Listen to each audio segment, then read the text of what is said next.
The Paldea region feels bright, open, and free on the surface.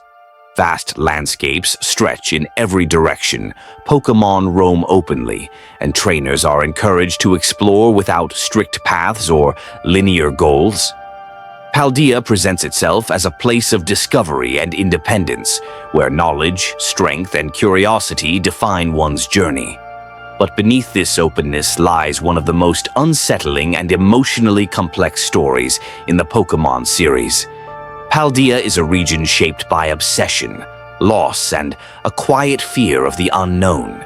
A place where the future and past bleed into the present in dangerous ways.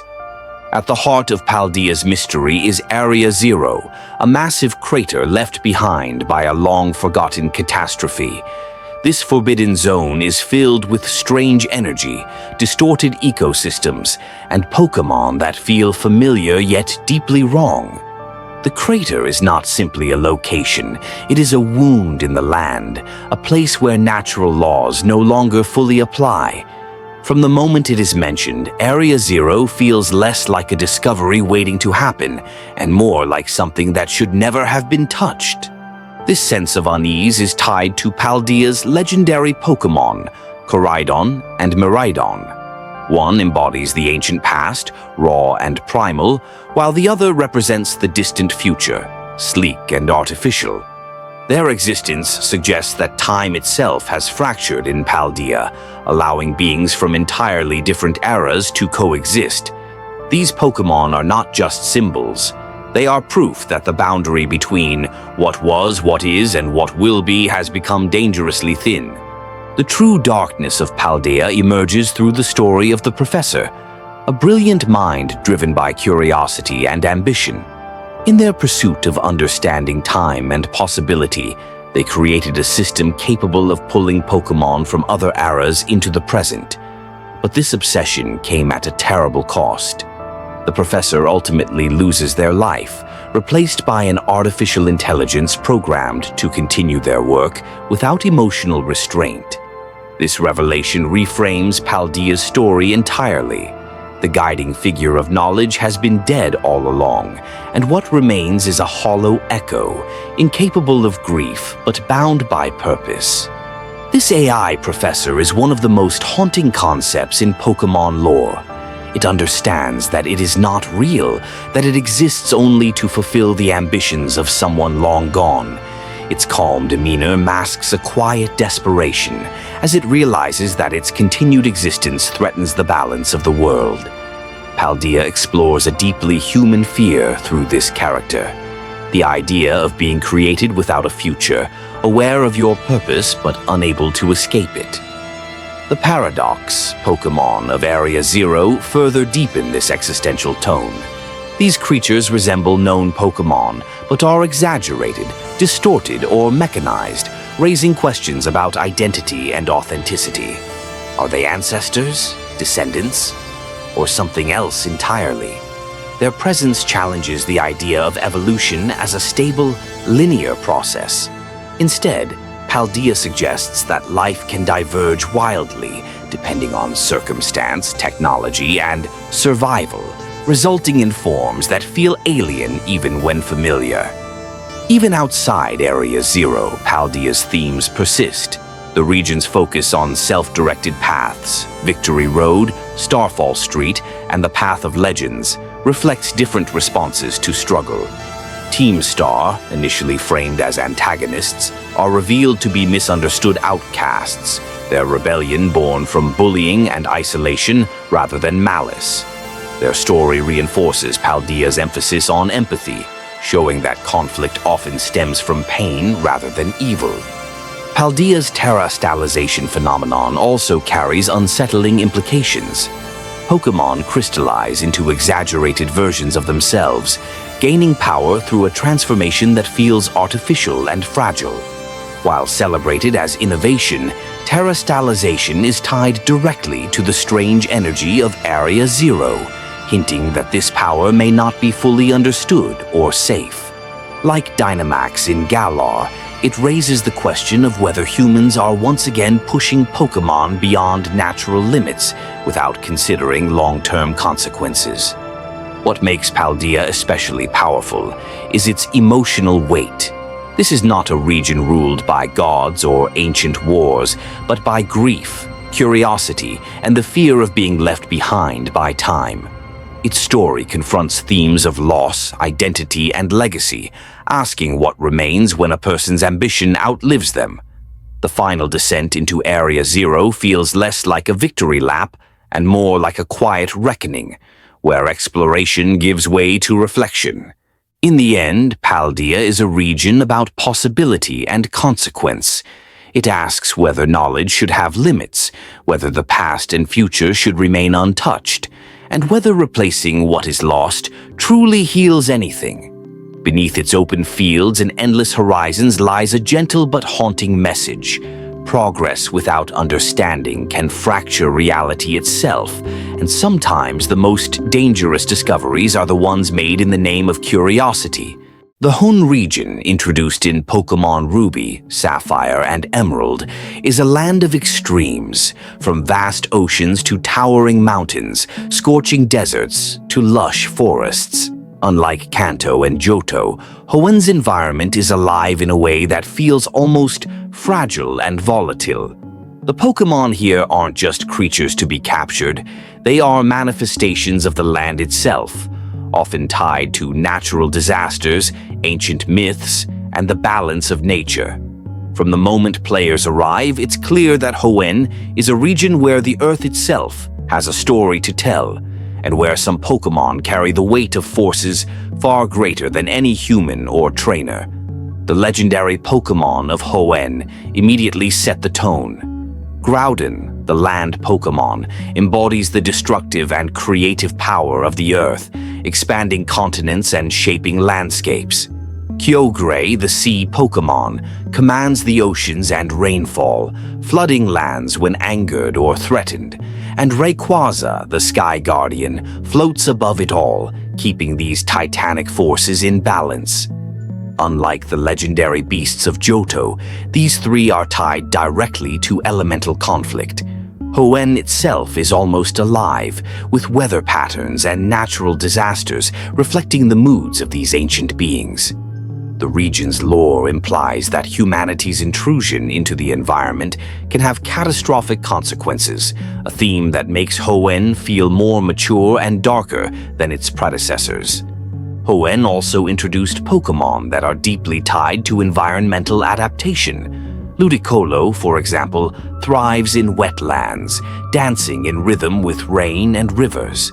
Castform, a small cloud-like Pokémon, changes its form depending on the weather, reflecting the ever-shifting climate of the region. Even mundane Pokémon like Lotad and Lombre hint at ecosystems that have evolved in harmony with Hoenn's unique geography.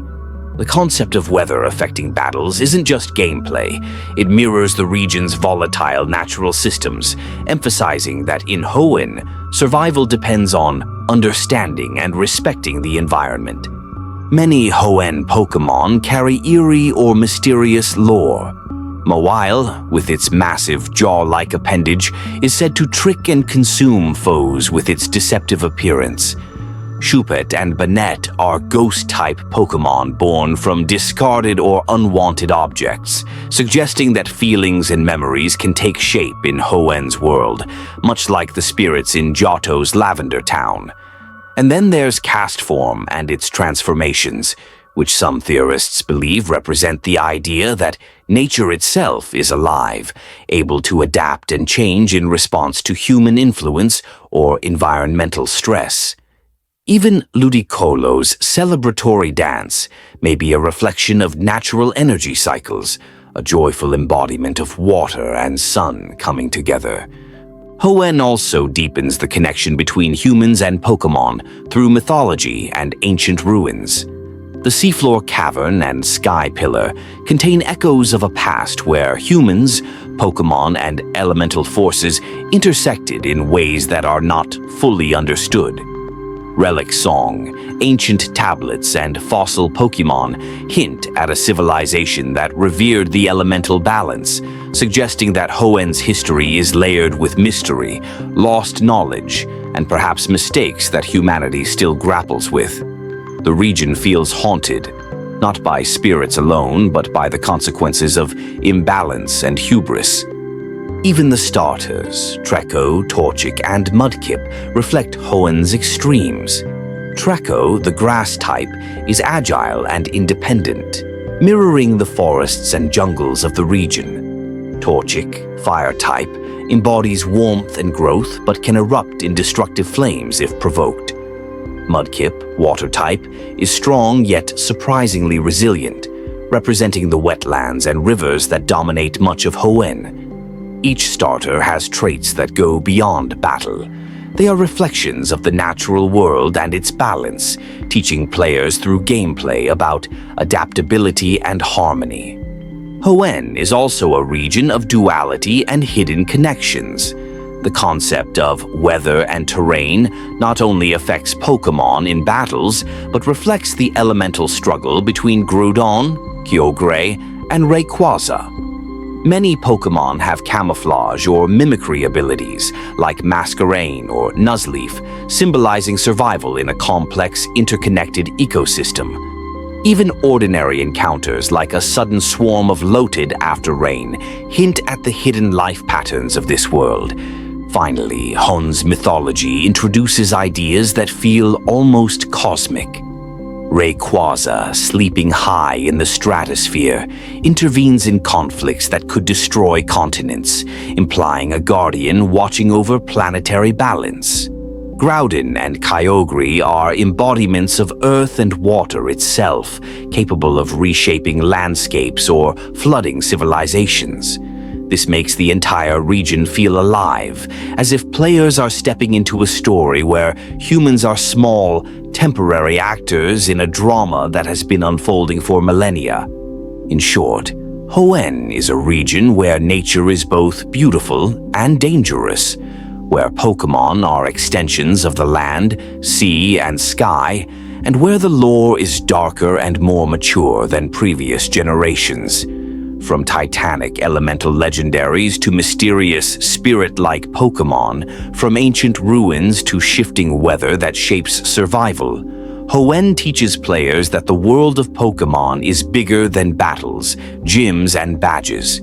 It is a living, breathing ecosystem filled with mystery, danger, and wonder, where every creature, every mountain, and every ocean carries a story waiting to be uncovered. The Sinnoh region feels different the moment you step into it. Introduced in Pokémon Diamond, Pearl, and Platinum, Sinnoh is colder, harsher, and far more mythological than the regions before it.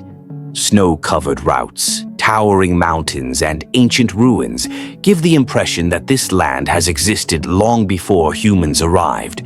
Unlike Hoenn, where nature feels volatile and alive, Sinnoh feels ancient and cosmic, as if the region itself was shaped by forces beyond human understanding.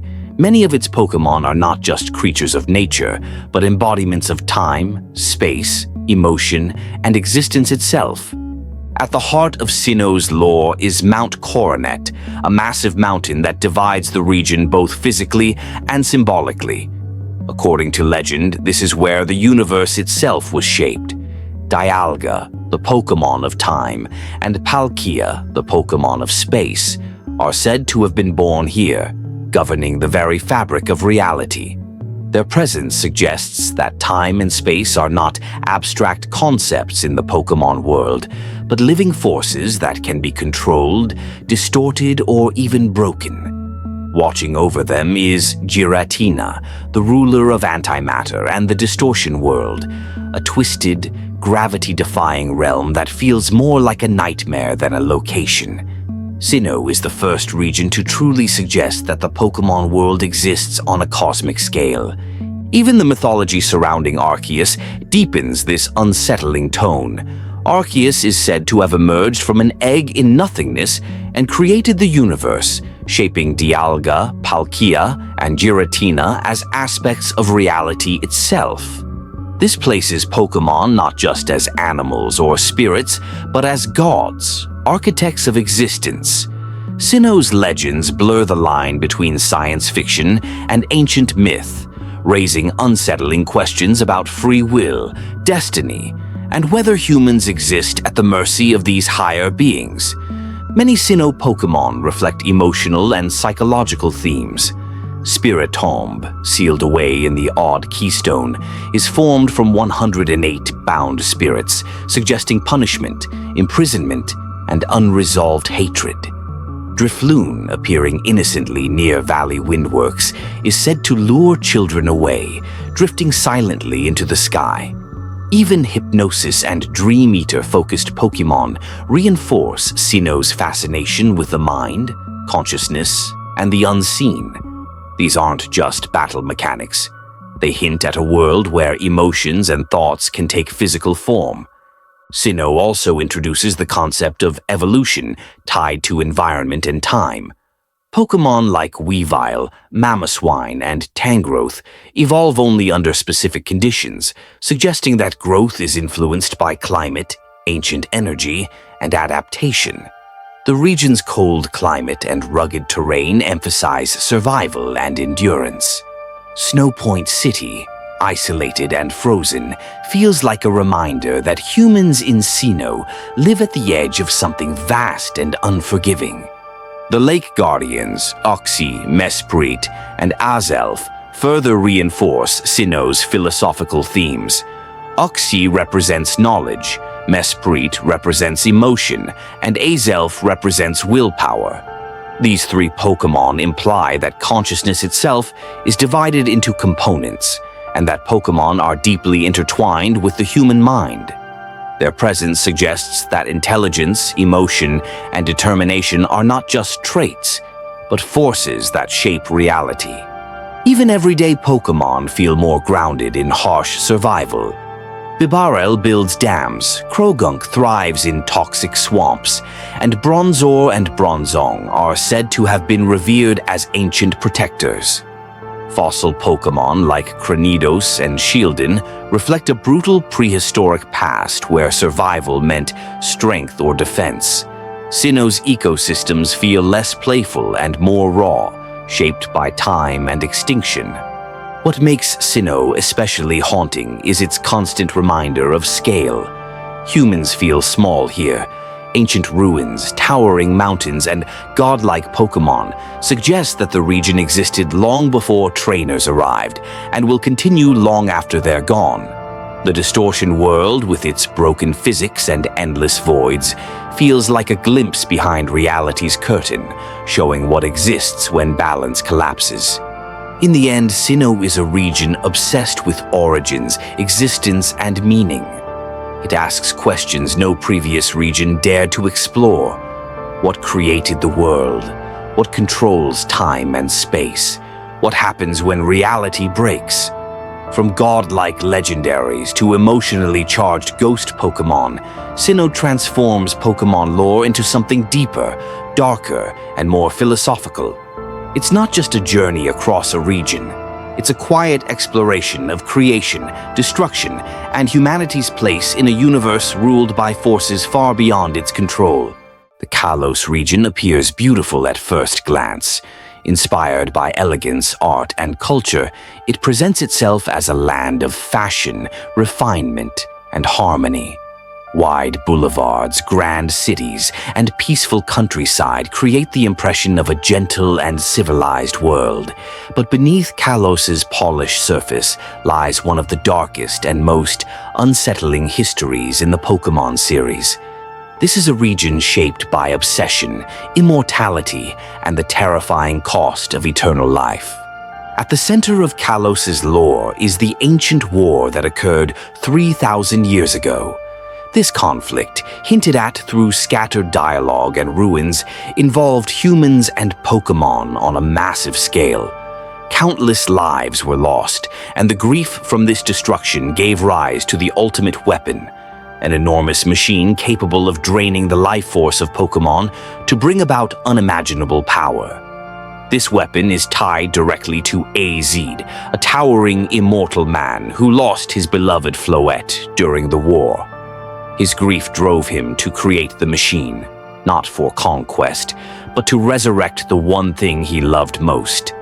This act forever changed Kalos. The weapon succeeded in reviving Floette, but at a horrific cost. The energy stolen from countless Pokémon granted AZ eternal life, condemning him to wander the region for thousands of years, burdened by guilt and regret. Kalos is the first region to explore immortality not as a blessing, but as a punishment. AZ's story is quiet, tragic, and deeply unsettling, suggesting that some wounds can never heal, no matter how much time passes. The legendary Pokémon of Kalos embody this theme of life and death.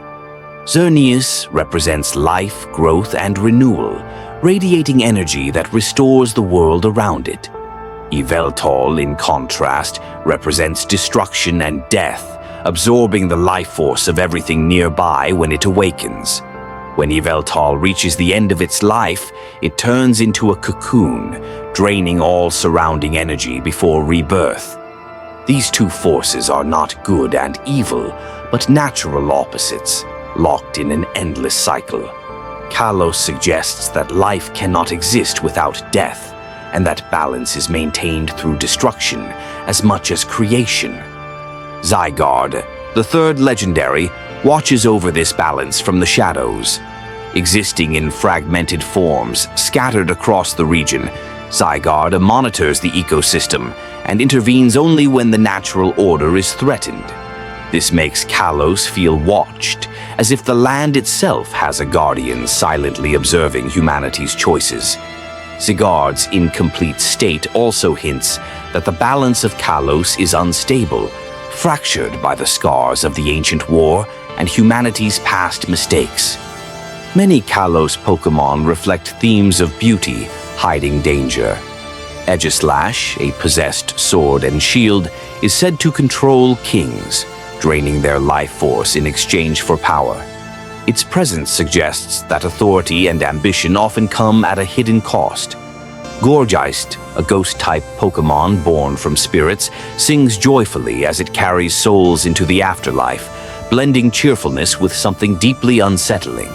Even Espurr, with its blank stare and restrained power, is said to cause destruction if it loses control, reinforcing the idea that calm appearances can conceal overwhelming force.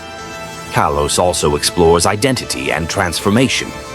Mega Evolution, introduced in this region, allows Pokémon to temporarily exceed their natural limits, but often at a cost.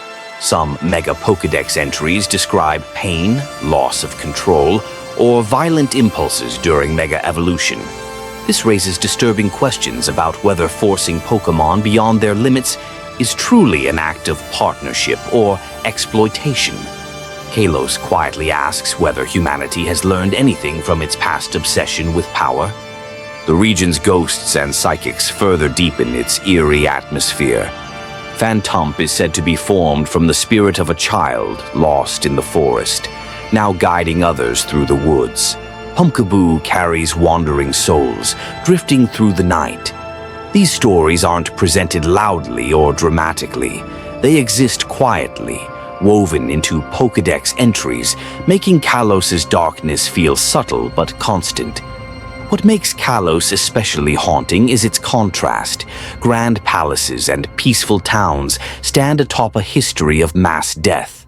Art, fashion, and beauty thrive in a region built on tragedy and regret. The war may be over, but its consequences linger in immortal beings, fractured guardians, and Pokémon tied to the cycle of life and death. Kalos suggests that civilization often moves forward without fully reckoning with the suffering that made it possible. In the end, Kalos is a region about consequences. It asks what happens when grief goes unchecked, when power is pursued for love or ambition, and when humanity refuses to let go of the past.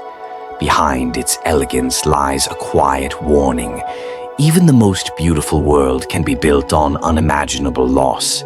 And sometimes the greatest curse isn't death, but living forever with the memory of what you've done. The Johto region, introduced in Pokémon Gold and Silver, expands the world of Pokémon in ways that are subtle, mysterious, and often darker than Kanto.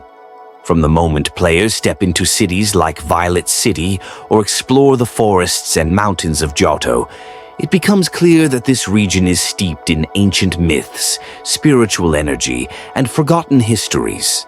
Unlike the bright and straightforward Kanto, Johto feels like a place where the past lingers, and every Pokémon seems tied to something bigger than battles and badges. Take the legendary beasts, Raikou, Entei, and Suicune. These Pokémon are said to have been resurrected from a fire that destroyed the Brass Tower in Ikrutik City centuries ago. Raikou embodies lightning, Entei embodies volcanic fire, and Suicune represents the purifying waters. Each is tied not just to elements but to emotion and legend, purity, rage, and resilience. The stories surrounding them hint at a region where natural forces are alive and conscious, and where Pokémon aren't just creatures. They are manifestations of history, memory, and elemental power. And speaking of Ikrutik, this city is home to the enigmatic Kimono Girls, whose dance with Suicune in traditional ceremonies connects Pokémon to culture and ritual in a way that Kanto never explored. Johto also introduces the concept of day and night cycles, which might seem like a simple gameplay feature, but it gives the world a living, breathing quality. Pokémon behavior changes depending on the hour, and certain Pokémon, like the elusive Hoothoot and Noctowl, are tied directly to the rhythms of time. Even Lugia, the guardian of the seas, sleeps deep beneath the ocean, only rising in response to the actions of humans and Pokémon alike, suggesting that the balance of nature in Johto is delicate, almost sacred. Some Johto Pokémon have creepy, unexpected lore. Take Dunsparce, for instance, a seemingly harmless snake-like Pokémon that has been speculated to represent a creature that has evolved over millennia to survive in hidden caves and tunnels, almost untouched by humans. Then there's Girafarig, a Pokémon whose back end has a small, separate face with its own consciousness. Theories suggest Girafarig may represent duality, or the idea that one creature can harbor multiple minds, a concept that is as strange as it is unsettling. And don't forget Misdreavus, a ghost-type Pokémon whose scream can terrify humans, hinting at the lingering spirits and dark energy still present in Johto's ancient forests and abandoned ruins. Johto also deepens the theme of death and legacy. The burned tower in Ikrutik City and the ruins of Alph contain fossils, spirits, and ancient technology that point to a world where humans and Pokémon have long histories of collaboration, conflict, and mystery. The unknown found in the ruins of Alph are especially strange. These letter-shaped Pokémon may be more than mere creatures. Some suggest they are sentient messengers or keys to a language lost to time, hinting at a hidden civilization whose knowledge still echoes through the walls. Even the starters, Chikorita, Cyndaquil, and Totodile, reflect Johto's thematic depth. Chikorita, the grass type, is calm, nurturing, and in tune with nature. Cyndaquil, fire type, hides a passionate and defensive nature, erupting violently when threatened. Totodile, water type, appears playful, but is deceptively strong and aggressive, embodying the untamed spirit of rivers and oceans. Their personalities, more pronounced than Kanto's starters, mirror the idea that Pokémon in Johto are not just tools for battle. They are companions, reflections, and sometimes teachers, showing the player the region's rhythms, dangers, and mysteries. And Johto isn't afraid of blending beauty with eeriness. Celebi, the time-traveling guardian of the forest, can move through eras, connecting past, present, and future. Its existence suggests that Johto is more than a physical region. It is a nexus where time and nature converge, where ancient ruins and modern towns coexist, and where even ordinary forests may hold secrets beyond comprehension. Even the everyday Pokémon have layers of complexity. Hoot Hoot and Noctowl keep watch over the night, Sudowoodo disguises itself as a tree to avoid predators, and Sentret sleeps with its tail raised, ready to alert its companions. Johto emphasizes adaptation, survival, and awareness in ways that make the world feel alive. Every creature seems to have evolved not just for battle, but to reflect the history, geography, and mystical forces of the region itself. In short, Johto is a region where legends walk alongside the living, where time, nature, and mystery are woven into every forest, river, and city. From the reborn elemental beasts to ghostly Pokémon haunting ancient towers, from cryptic fossils to the time-traveling Celebi, Johto deepens the Pokémon world with darker, stranger, and more fascinating lore than many players initially realize. Exploring Johto isn't just about winning battles, it's about uncovering centuries of hidden history, respecting the rhythms of the natural and spiritual world, and discovering that even seemingly ordinary creatures may carry secrets as old as the land itself.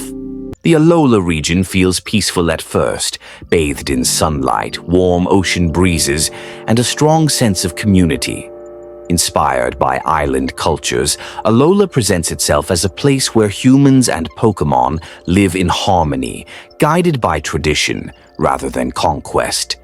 But beneath this calm surface lies one of the strangest and most unsettling chapters in Pokémon lore. Alola is a region where the boundaries between worlds grow thin, where familiar rules break down, and where cosmic forces quietly watch from beyond reality.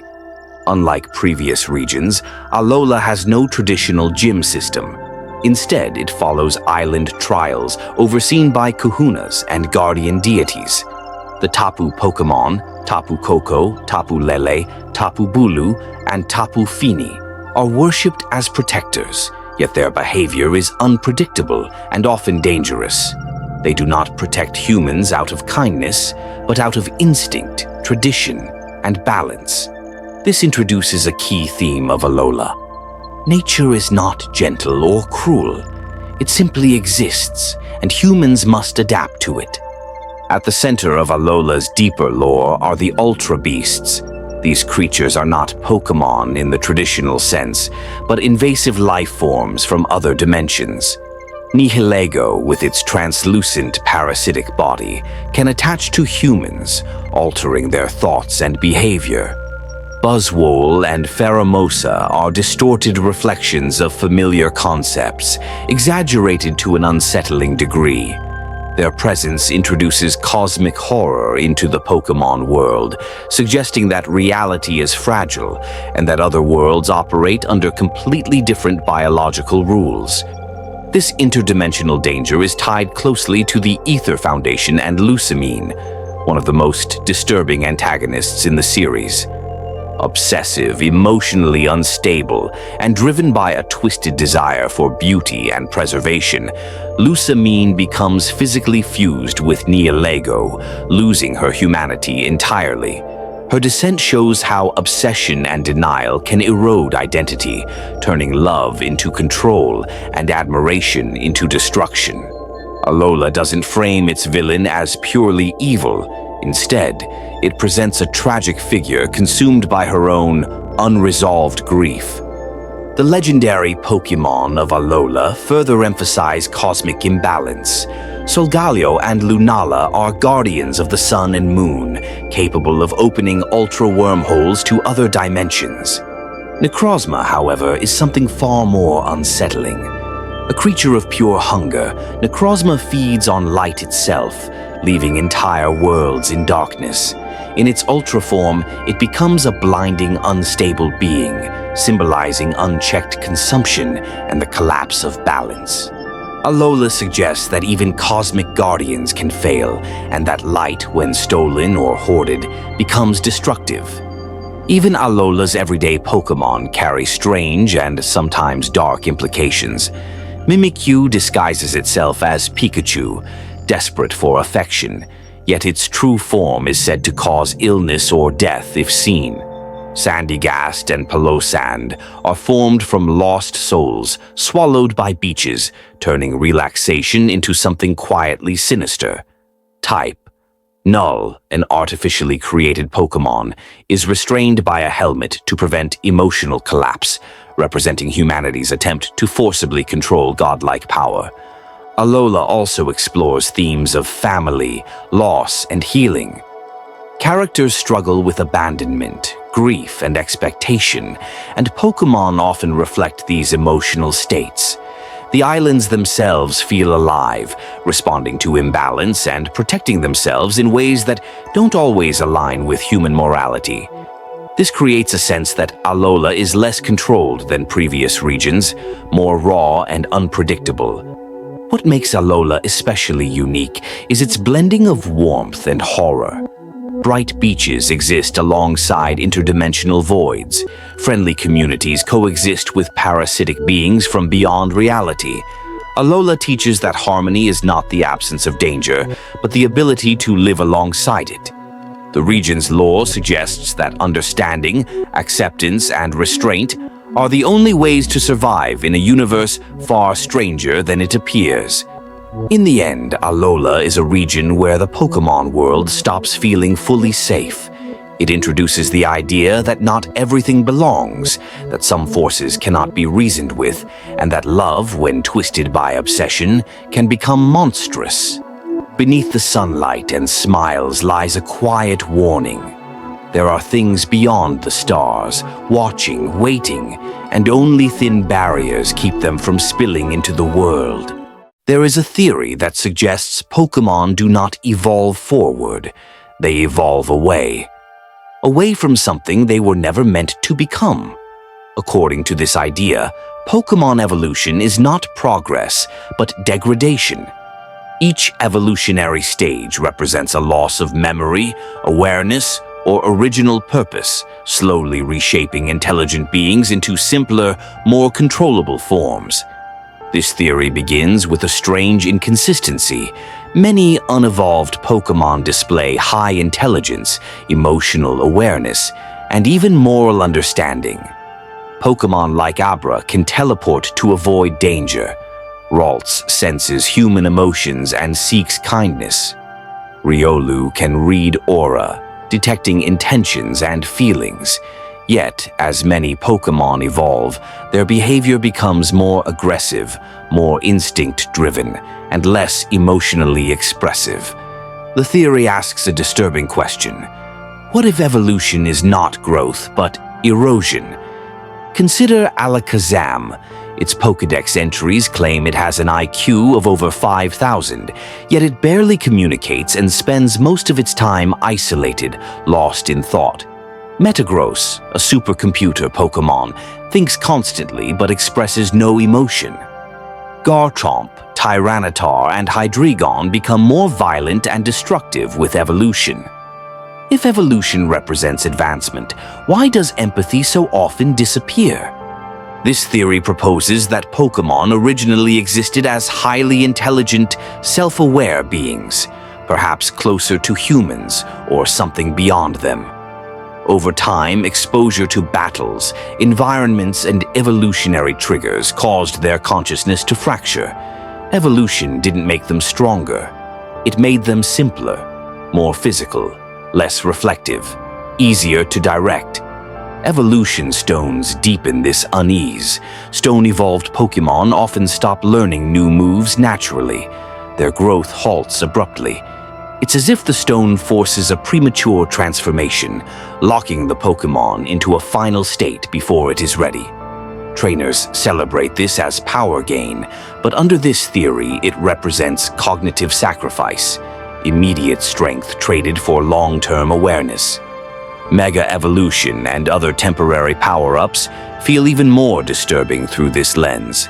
Several Pokédex entries describe Mega Pokémon experiencing pain, rage, or loss of control.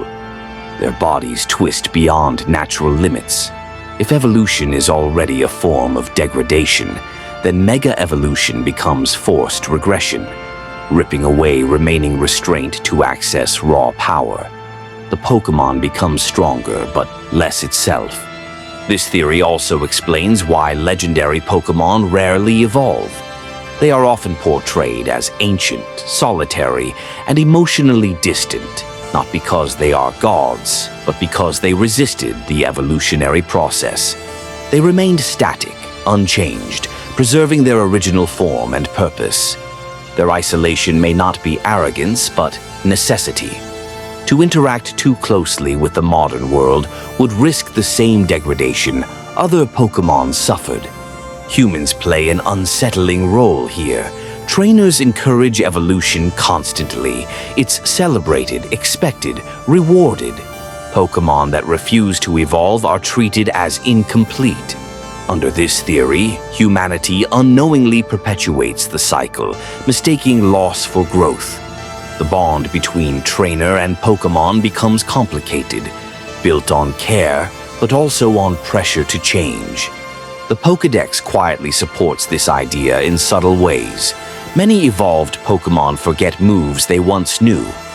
Baby Pokémon often require incense or special conditions to exist, as if the world itself resists allowing Pokémon to begin life in their most aware forms.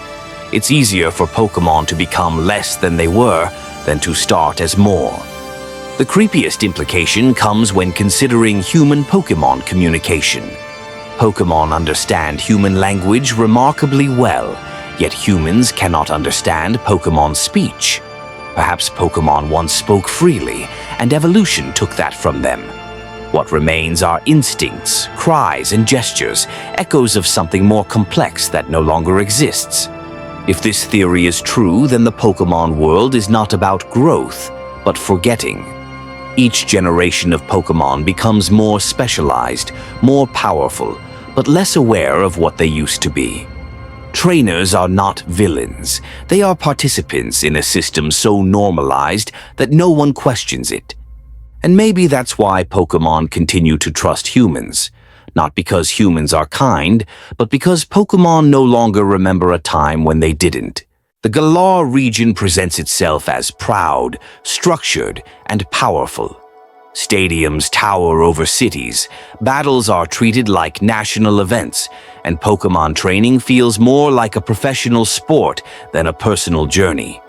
At first glance, Galar seems confident and controlled, a region that has mastered its relationship with Pokémon. But beneath this ordered exterior lies a story about suppressed history, dangerous ambition, and the consequences of turning living creatures into endless sources of energy. Galar is a region built on spectacle, but haunted by what it chooses to forget. At the center of Galar's mythology is the Darkest Day, a catastrophic event that occurred thousands of years ago. During this time, a powerful Pokémon known as Eternatus descended upon the region, unleashing uncontrolled Dynamax energy that caused Pokémon to grow to monstrous sizes and lose control. The skies darkened, cities were threatened, and the balance between humans and Pokémon nearly collapsed. This event wasn't just a disaster, it was a warning about what happens when power exceeds understanding. The heroes of Galar's past, Zacian and Zamazenta, rose to stop Eternatus. These wolf-like legendary Pokémon wield sword and shield, representing offense and defense, courage and protection. But as time passed, their true story faded into myth, replaced by simplified legends that obscured uncomfortable truths. Galar quietly suggests that history is rewritten to maintain national pride, even if it means burying the full scope of past mistakes. Eternatus itself is one of the most unsettling legendary Pokémon in the series. It is not a god or guardian, but an alien-like being whose very existence radiates toxic energy. Eternatus does not care about balance or coexistence. It consumes energy endlessly, warping Pokémon and environments around it. Its skeletal, distorted form feels unnatural, reinforcing the idea that it does not belong in this world.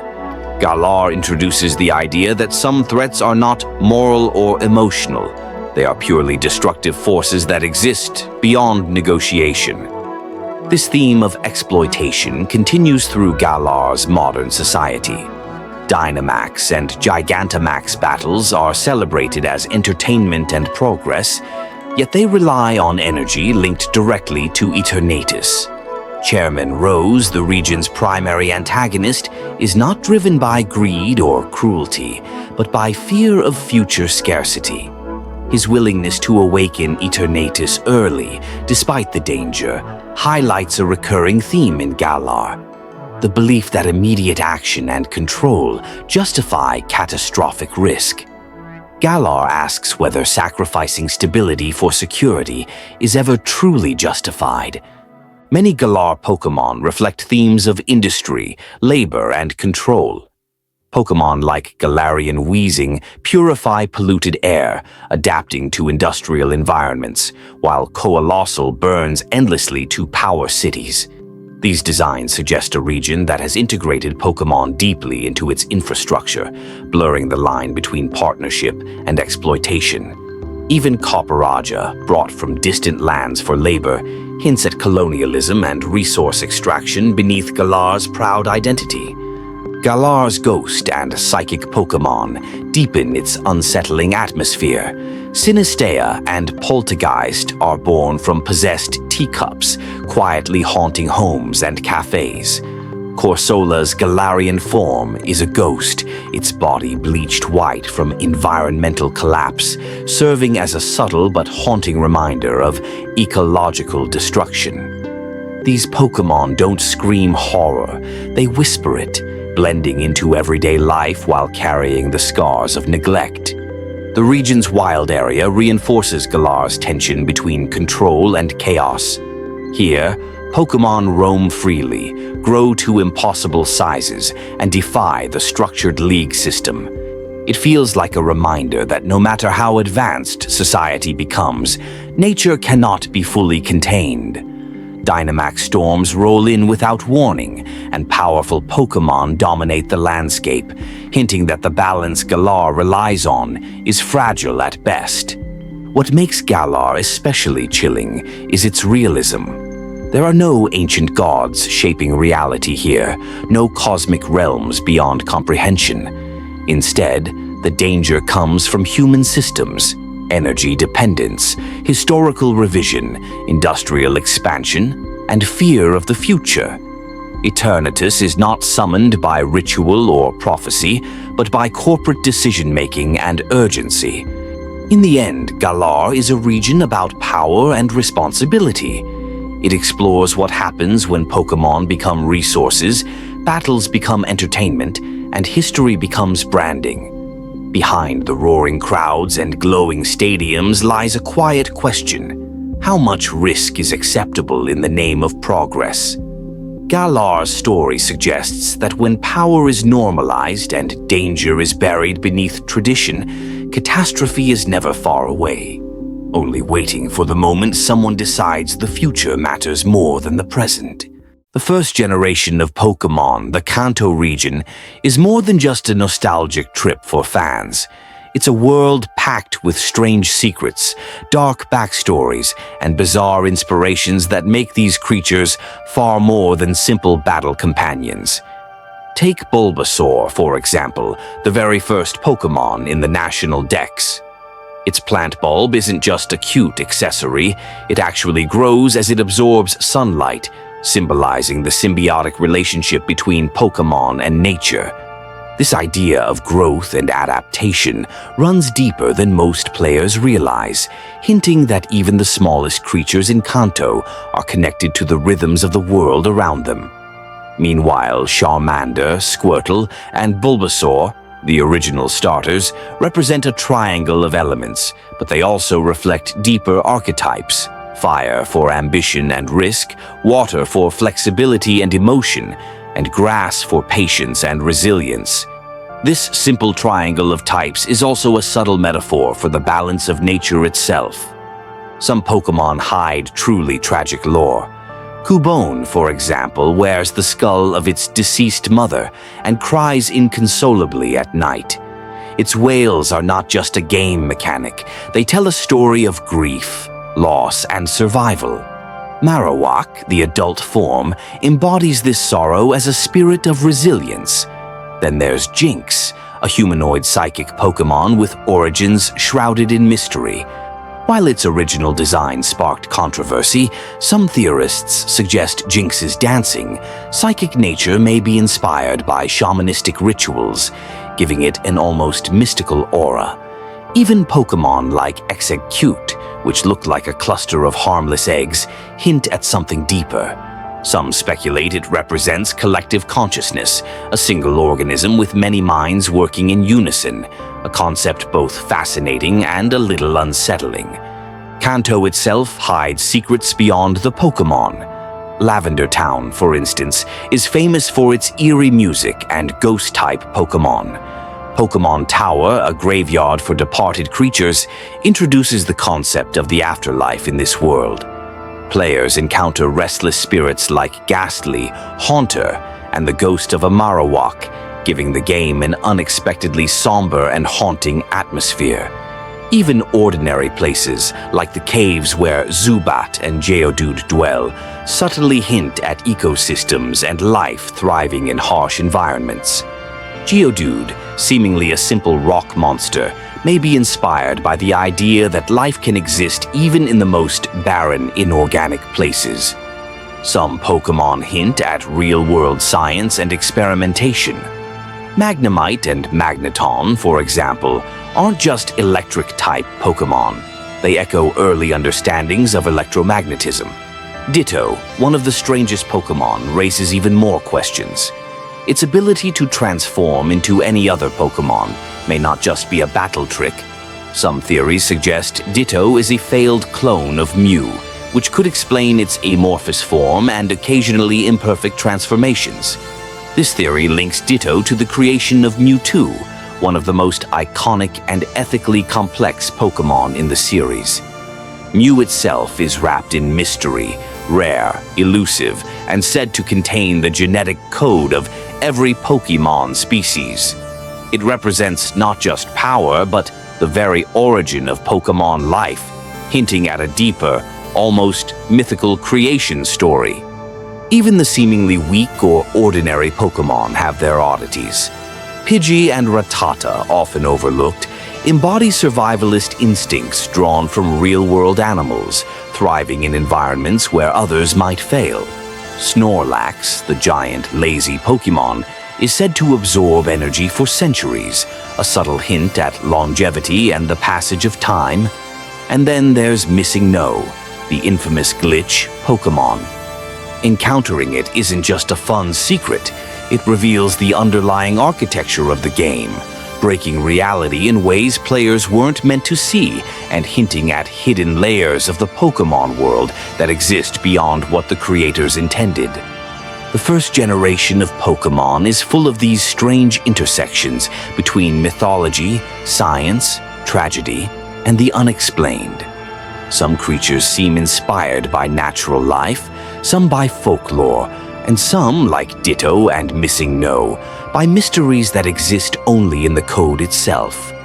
From the emotional depth of Cubone and the eerie presence of the Lavender Town ghosts to the cryptic origins of Mew and Ditto, Kanto is a world where every Pokémon has a story, and many of them are darker, stranger, or more fascinating than you might expect.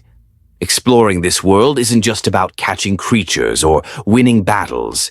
It's about uncovering hidden lore, pondering existential mysteries, and discovering that even in a game designed for children, there is depth, tragedy, and wonder lurking in every corner. In short, Generation Y isn't just the beginning of Pokémon, it's the beginning of a world where every creature carries secrets, every location holds a story, and the line between science, myth, and the unexplained is thinner than you might think.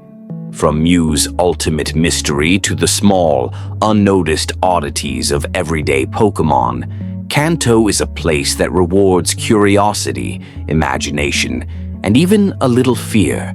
For those willing to look beyond the battles and the badges, it's a world filled with some of the craziest, most fascinating facts the Pokémon universe has ever produced.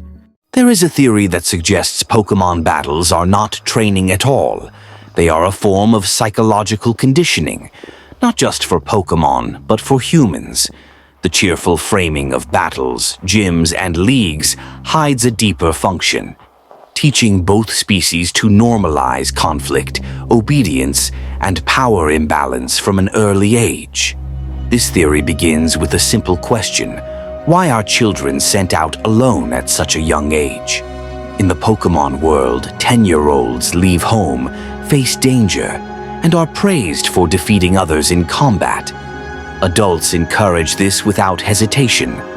Loss is brushed off, injury is temporary, fear is framed as excitement. Under this theory, the journey isn't about adventure, it's about acclimation.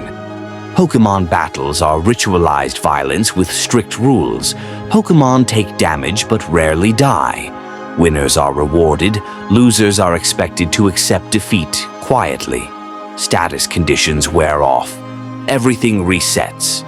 This creates a controlled environment where domination is normalized, but consequences are removed. Over time, both trainers and Pokémon learn the same lesson.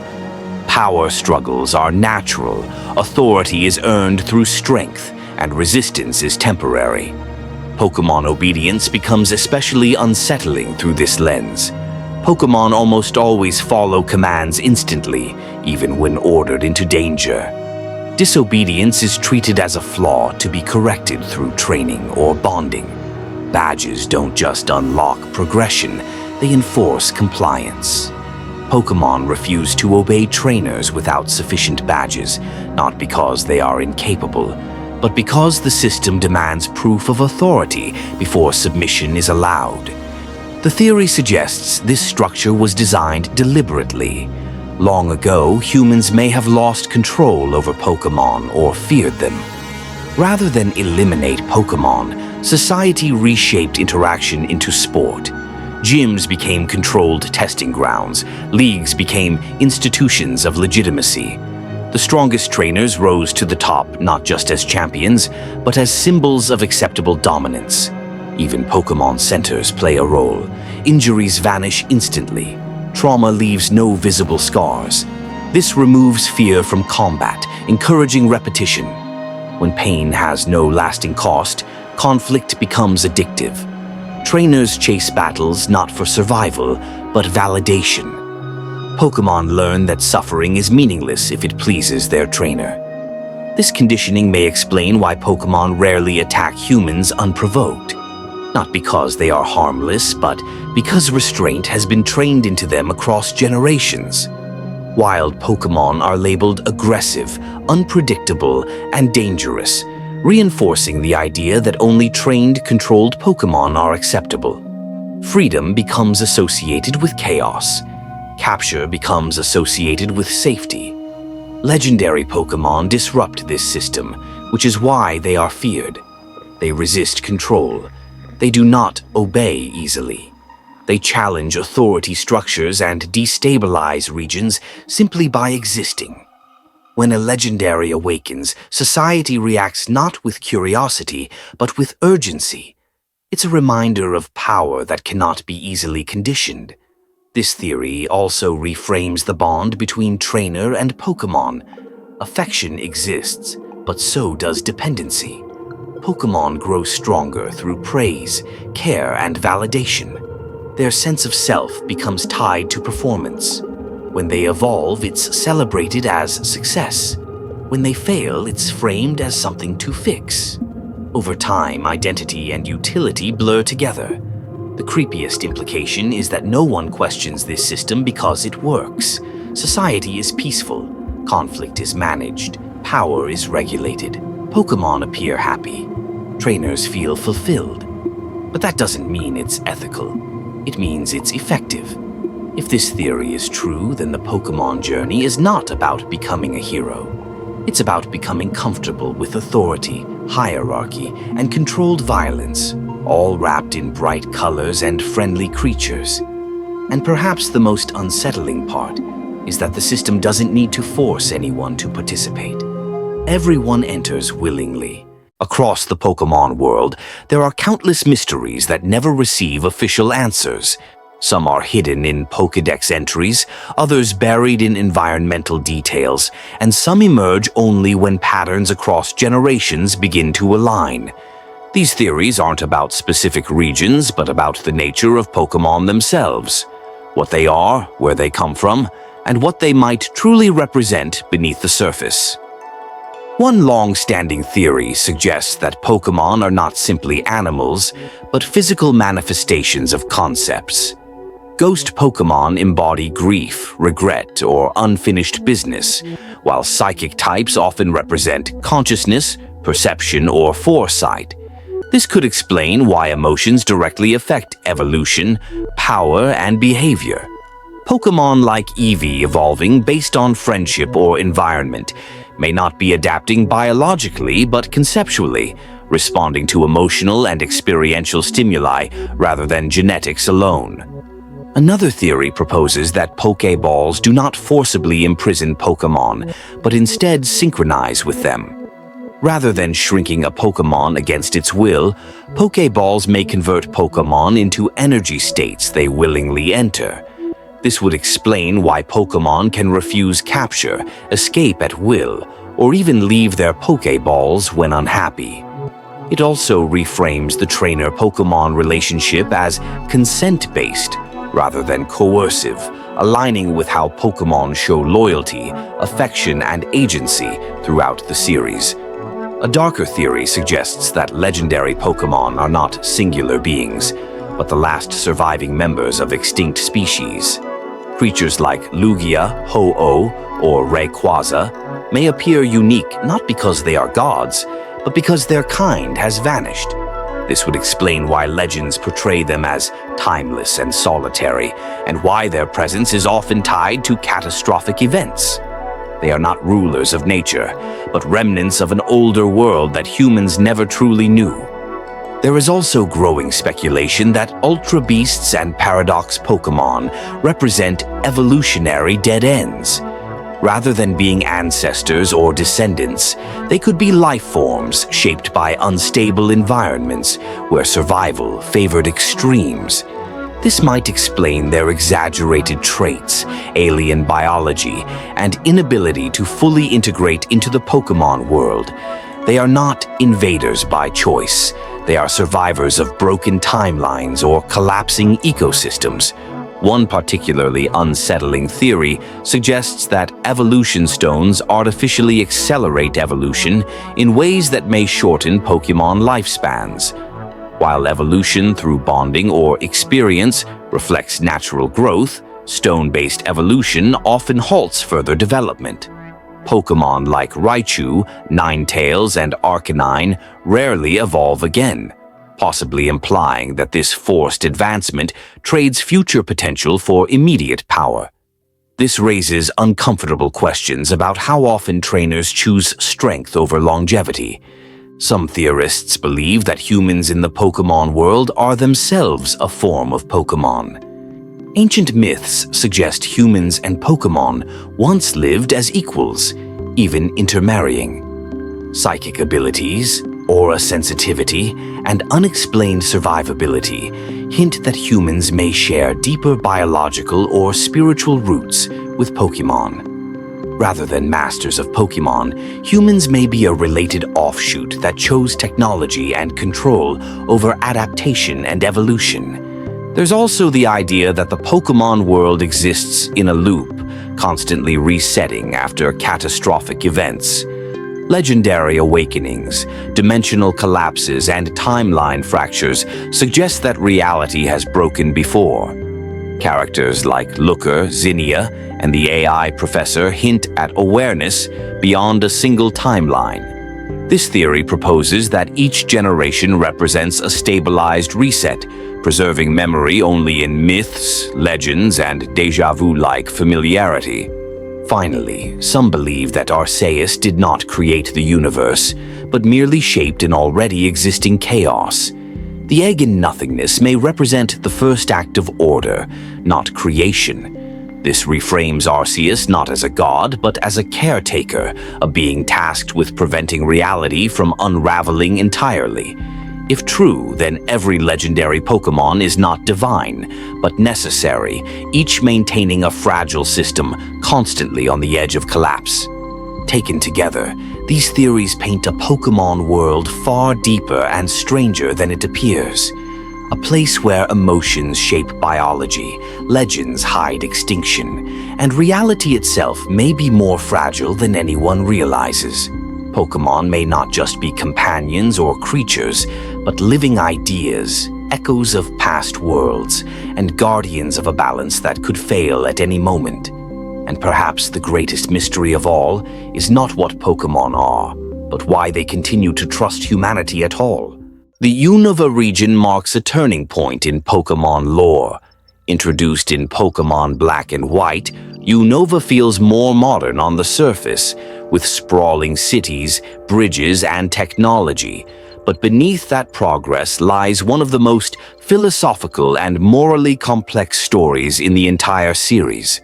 Unlike Sinnoh, which looks backward toward cosmic creation, Unova looks inward, questioning truth, ideals, and the relationship between humans and Pokémon. It is a region where certainty is challenged, and where the line between right and wrong is deliberately blurred. At the heart of Unova's mythology are the legendary Pokémon Reshiram, Zekrom, and Kyurem. Reshiram represents truth, Zekrom represents ideals, and Kyurem is the hollow shell left behind when those two forces were split apart. According to legend, these Pokémon were once one being that embodied a perfect balance, but conflicting human beliefs caused it to fracture. This story suggests something unsettling, that human disagreement itself can damage the natural order of the world. Unlike earlier legendaries who ruled nature or reality, Unova's legendaries exist because of human conflict, not in spite of it. This theme is embodied in Team Plasma and its leader, N. Unlike previous villains motivated by power or destruction, N genuinely believes Pokémon should be freed from humans. Raised among Pokémon and isolated from society, N can understand Pokémon speech, making him one of the most unique characters in the series. His ideology forces players to confront an uncomfortable question. Is capturing and battling Pokémon truly ethical? Unova is the first region to directly challenge the foundation of the Pokémon world, transforming the story into something closer to a moral debate than a simple adventure. Many Unova Pokémon reflect these themes of duality and identity. Zorua and Zoroark can create powerful illusions, hiding their true forms and blurring the line between reality and deception. Gothitelle is said to see the future, yet is haunted by visions it cannot change, suggesting that knowledge itself can be a burden. Even simple Pokémon like Trubbish and Garbodor, born from pollution, serve as quiet commentary on industrialization and environmental neglect. Unova's Pokémon often feel symbolic, as if they exist to represent ideas rather than just elements. Unova also has a deep connection to ancient history beneath its modern exterior. The relic castle, buried beneath desert sands, hints at a forgotten civilization that once thrived before collapsing into ruin. Volcarona, worshipped as a sun deity after volcanic ash darkened the sky, shows how Pokémon can become saviors in times of desperation. This blend of ancient worship and modern cities gives Unova a unique atmosphere, a place where progress has not erased the past, but built over it, sometimes uneasily. The region's emphasis on change is reinforced by its seasons, which alter landscapes, Pokémon behavior, and even available paths. This constant transformation mirrors Unova's core theme: nothing remains static. People change, beliefs evolve, and even truth can shift depending on perspective. Pokémon like Deerling and Sawsbuck physically change with the seasons, embodying the idea that adaptation is not optional, but necessary for survival. Unova's darker tones continue through its ghost and psychic Pokémon. Yamask carries a mask that was once its human face, occasionally weeping as it remembers its former life. Kofagrigus is said to trap those who disturb its resting place, turning greed and curiosity into punishment. These stories quietly reinforce Unova's fascination with memory, regret, and the consequences of past actions. Even death in Unova is portrayed not as an end, but as a transformation into something unresolved. What makes Unova especially powerful is how grounded its story feels. There are no gods creating the universe here, no cosmic realms beyond comprehension. Instead, the conflict arises from belief, ideology, and human ambition. The legendary Pokémon do not dictate reality, they reflect it. Kyurem, empty and incomplete, symbolizes what happens when truth and ideals are separated, leaving behind something cold and destructive. In the end, Unova is a region about questions rather than answers. Is one truth better than another? Can ideals justify harm? Do humans truly act in Pokémon's best interests? Through its story, characters, and symbolic Pokémon, Unova challenges players to think rather than simply conquer. It transforms the Pokémon journey into something deeper and more introspective, where battles are not just physical, but philosophical. Unova stands as one of the boldest regions in the Pokémon world, a place where progress clashes with tradition, where truth and ideals collide, and where Pokémon exist not just as companions, but as reflections of the beliefs and conflicts that shape the world around them. There is a theory whispered among longtime fans that reframes the entire Pokémon world into something far more disturbing than it appears. It suggests that Pokémon are not simply creatures living alongside humans, but that many of them are what remains after humans die.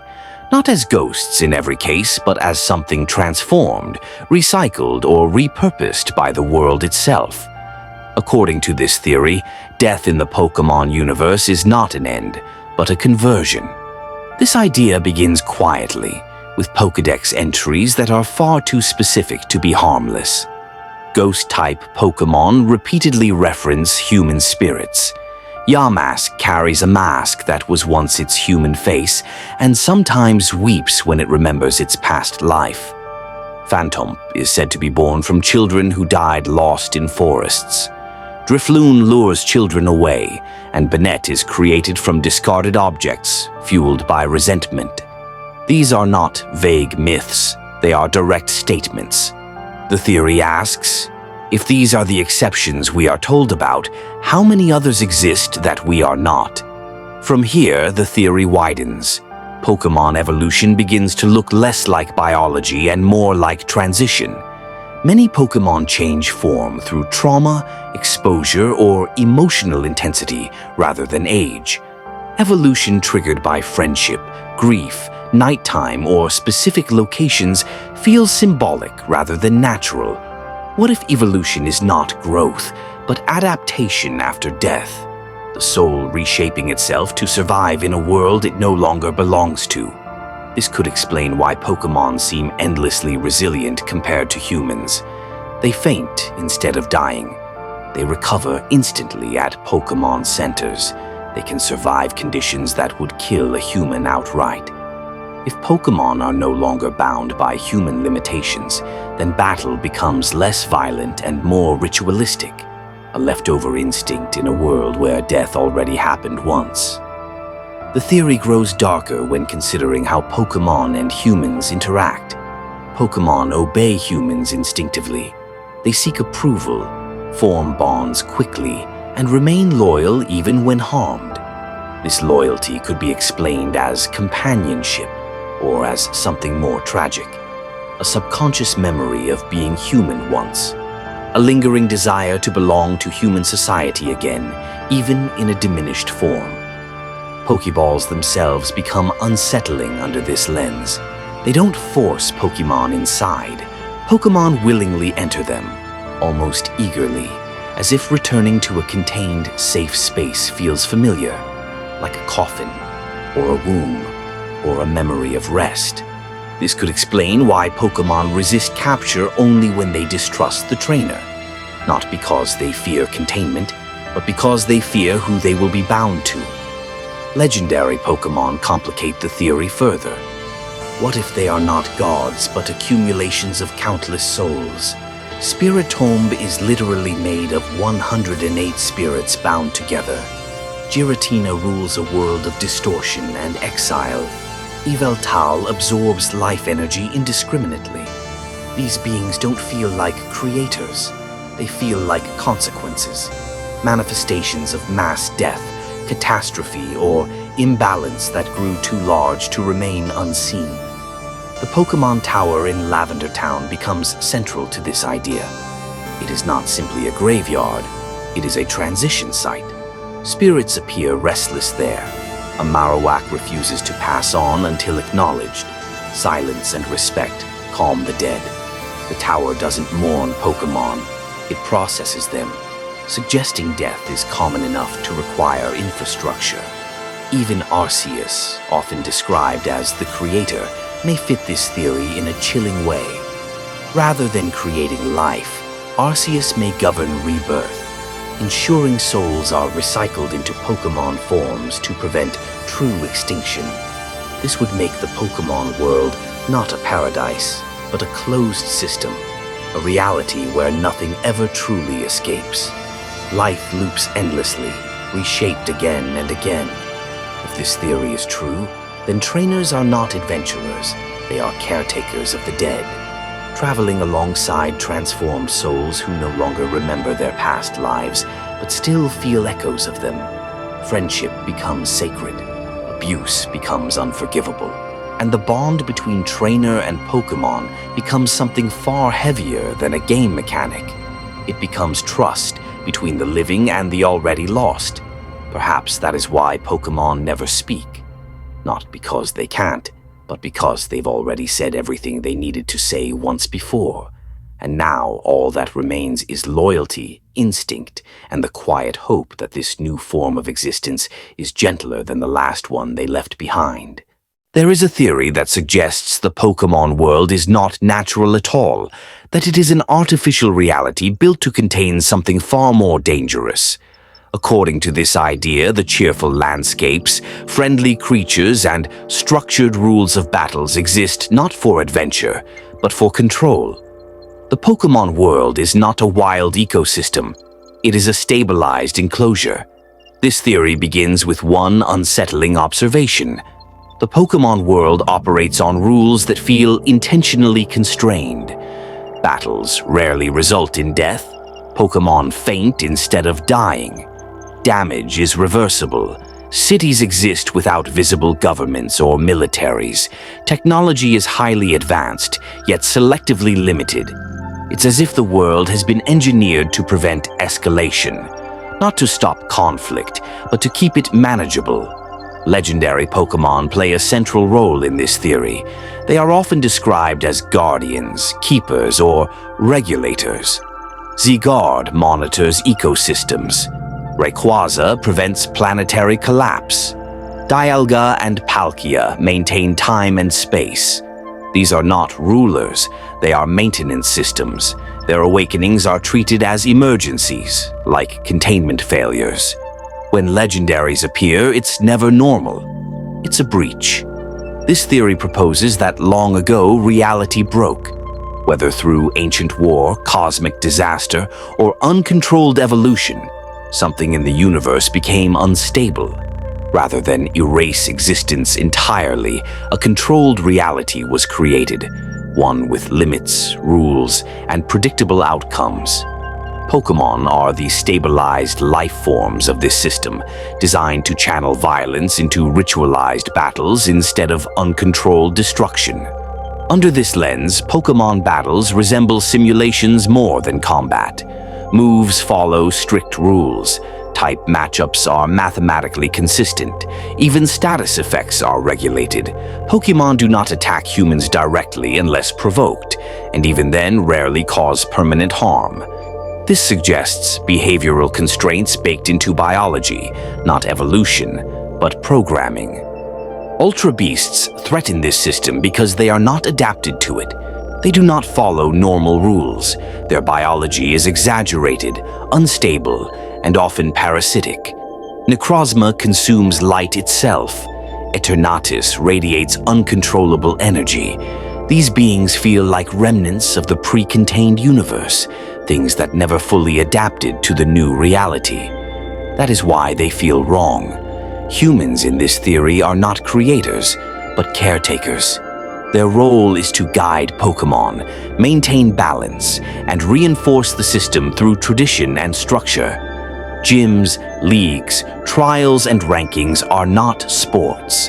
They are feedback loops. They ensure power is distributed, monitored, and kept within safe thresholds. Trainers who grow too powerful are immediately challenged, tested, or redirected. Even Pokédexes become unsettling. They catalog everything, measure it, quantify danger. Knowledge is treated as safety. Anything unknown is a risk. This suggests a world obsessed with documentation, not out of curiosity, but fear. Fear of something slipping through the cracks. The creepiest part of this theory is what it implies about freedom. Pokémon seem happy. Humans seem fulfilled.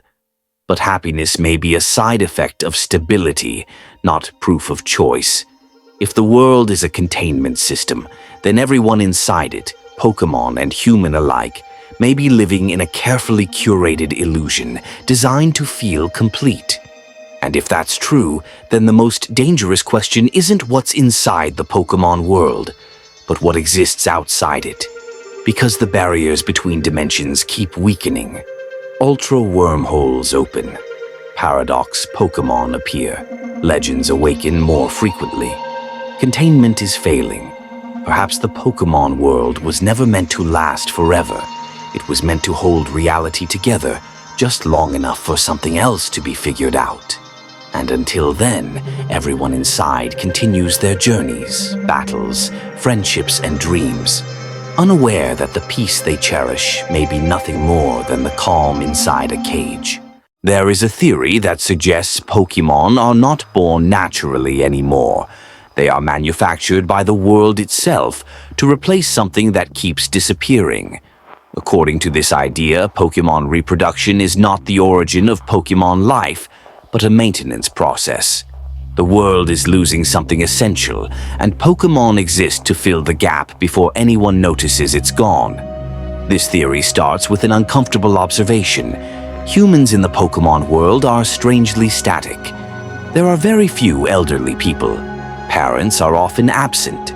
Time passes, yet towns barely change. Children leave home at 10 years old and travel indefinitely without consequence. Entire generations seem to blur together. Meanwhile, Pokémon are everywhere, multiplying, adapting, appearing in new forms constantly. The imbalance raises a question. What if Pokémon are increasing because humans are slowly fading? Pokédex entries often mention Pokémon appearing suddenly, forming from objects, emotions, or environmental conditions. Trubbish forms from pollution, Grimer from industrial waste, Honage from abandoned weapons, Yamask from dead humans, Phantump from lost children. These Pokémon are not born, they manifest. The theory suggests that when something is neglected, discarded, or lost, the world reshapes it into a Pokémon to prevent absence. Under this theory, Pokémon eggs are not traditional reproduction. They are condensation points, places where excess energy, emotion, or memory solidifies into life. This would explain why Pokémon species can appear in regions where they shouldn't exist, why eggs hatch instantly into specific forms, and why Pokémon biology is wildly inconsistent. The world isn't creating life carefully, it's patching holes. Legendary Pokémon fit this theory in a chilling way. They appear when balance is threatened. When time breaks, Dialga responds. When ecosystems collapse, Zygarde acts. When reality fractures, Ultra Beasts emerge. These aren't rulers, they're automated responses. Emergency systems triggered when loss reaches critical levels. Humans unknowingly accelerate this process. Cities grow, forests shrink, history is forgotten. Pokémon appear to replace what's missing. Forest spirits become grass types. Extinct animals return as fossils reanimated by technology. Even ancient gods become Pokémon that can be captured, cataloged, and stored. Nothing is allowed to fully disappear. Everything is repurposed. This reframes the role of trainers in a disturbing way. Trainers don't just catch Pokémon, they stabilize them. Wild Pokémon are chaotic, reactive, sometimes dangerous. Captured Pokémon become calmer, focused, directed. Perhaps Pokéballs aren't tools of control, but containment, preventing unstable manifestations from growing unchecked. The theory becomes especially eerie when considering Paradox Pokémon and Ultra Beasts.